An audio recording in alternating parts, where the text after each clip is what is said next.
এই বাড়িতে আমি অসংখ্যবার যৌন নির্যাতনের শিকার হয়েছি। আমার মেয়ে, বড় মেয়ে, সেও। গভীর রাতে পুত্রবধূকে ফুল উপহার, মেসেঞ্জারে রোমিও সেজে আবেগঘন মেসেজে শোবার ঘরে আসার আবেদন। হতে চেয়েছিলেন পুত্রবধূর সুগার ড্যাডি। শুধু তাই নয়, সেই পুত্রবধূকে শয্যাসঙ্গী বানিয়ে দিনের পর দিন করেছেন যৌন হেনস্থা। বাপ ছেলে মিলে করেছেন টানা 4 বছর শারীরিক ও মানসিক নির্যাতন। এমন অভিযোগ উঠেছে অন্তর্বর্তী সরকারের ভূমি উপদেষ্টা এ হাসান আরিফ ও ছেলে মুয়াজ আরিফের বিরুদ্ধে।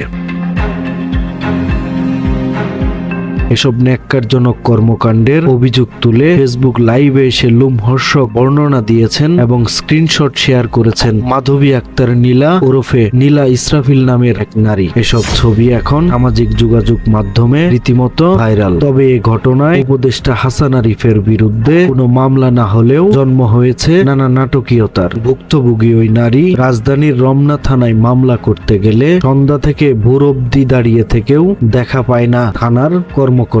সাংবাদিকদের তোপের মুখে পড়ে নানা নাটকীয়তার পর ছেলে মুয়াজ আরিফের বিরুদ্ধে রমনা থানার কর্মকর্তা নারী ও শিশু নির্যাতন আইনে অতঃপর মামলাটি নেন। একটি ফুটেজে দেখা যায় রমনা থানা, রমনা মডেল থানা, এখানে এরকম একজন ওসিকে আফরিন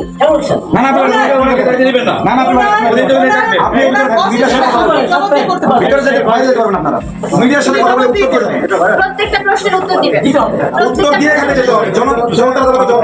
গতকাল সকাল 7টার সময় আমি এখানে আসছি, কিন্তু এখন পর্যন্ত আমার মামলাটি গ্রহণ করা হয়নি। সেটা নিয়ে আমরা এখানে অবস্থান রাখছি, কিন্তু তারা আমাদের মামলাটি এখন পর্যন্ত গ্রহণ করেনি। সেটা নিয়ে আমরা কথা বলছিলাম। কিন্তু এর মধ্যে কিছু মিডিয়া, যেটা সকালবেলা আমাদের সাথে একটা ইনসিডেন্ট হয়েছে, বিএনপির নামকরণ করে আমাদের সঙ্গে একটা ইনডিসিপ্লিন সিচুয়েশন ক্রিয়েট করার চেষ্টা করেছিল, যেটা আমাদের লেলিন ভাই খুবই বুদ্ধিমত্তার সাথে সেটাকে কভার করেছে। এখন যে মিডিয়াগুলো আমাদের সাথে মিসবিহেভটা করলো, সেটা হচ্ছে হাসান আরিফের একটা অংশ। উপদেষ্টা হাসান আরিফের এমন নারী লিপ্সু আচরণের খবর উঠে আসে ছেলে মুয়াজ আরিফের অপকর্মে। গত 29 নভেম্বর সন্ধ্যায় ঢাকা ক্লাবে নিয়ে নীলা ইসরাফিলকে মেরে ফেলার চেষ্টা করেন মুয়াজ আরিফ। সাবেক স্ত্রী হওয়া সত্ত্বেও নীলার সাথে চেষ্টা করেন শারীরিক সম্পর্ক স্থাপনে নীলা বাধা দিলে টানা হেস্টার এক পর্যায়ে নীলার পেটে ও মাথায় ধারালো ছুরি দিয়ে আঘাত করে হত্যার চেষ্টা করেন। আর এই ঘটনার প্রেক্ষিতেই উঠে আসে উপদেষ্টা হাসান আরিফের যত কুকীর্তি। নীলা ইসরাফিলের দাবি, মুসলিম আইন অনুযায়ী সন্তানের অভিভাবকত্ব পায়নি নীলা। মাঝে মধ্যে দেখা করার অধিকার তার আছে। বড় মেয়ে মাইরিন মানসিকভাবে অসুস্থ। সাইকিয়াট্রিস্টের পরামর্শ মতে মাইরিনের সুস্থতার জন্য পারিবারিক আবহ দরকার। সেজন্যই সুইমিং করাতে ঢাকা ক্লাবে যায়। আর এরপরেই ঘটে বিপত্তি।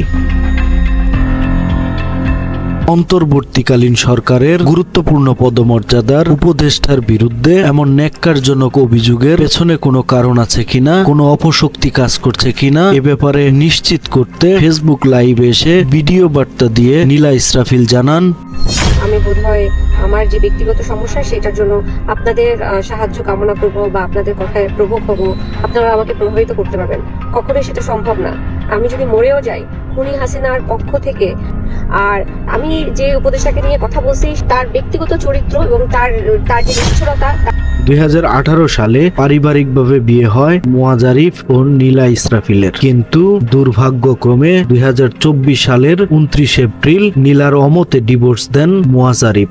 এর আগে তুচ্ছ ঘটনায় শ্বশুর অ্যাটর্নি জেনারেল থাকাকালীন সময়ে ক্ষমতার বলে নীলাকে অন্তঃসত্ত্বা অবস্থায় জেলের ঘানি টানতে হয়। আর দুঃখজনকভাবে কারাগারেই প্রসব করেন দ্বিতীয় কন্যা সন্তান। জামিনে মুক্তি পেয়ে নীলা কুলের শিশুকে সাথে নিয়ে প্রথম কন্যা মাইরিনকে এক নজর দেখতে পাগল হয়ে ছুটে যান শ্বশুর বাড়ির গেটে। পুরা কপালে খোলে না শ্বশুর বাড়ির গেট। কাঠ ফাটা রোদে ঘন্টার পর ঘন্টা দাঁড়িয়ে থেকে মাইরিনকে না দেখে বাসায় ফিরতে হয় হতভাগা মা নীলা ইসরাফিলকে। এদিকে দীর্ঘদিন মাইরিনকে আটকে রাখেন এবং মায়ের সাথে দেখা করতে দেন না হাসান আরিফ পরিবার।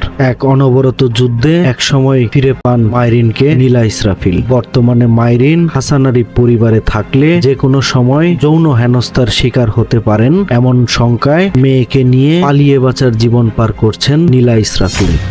সময়ের কলম, নিউজ ডেস্ক।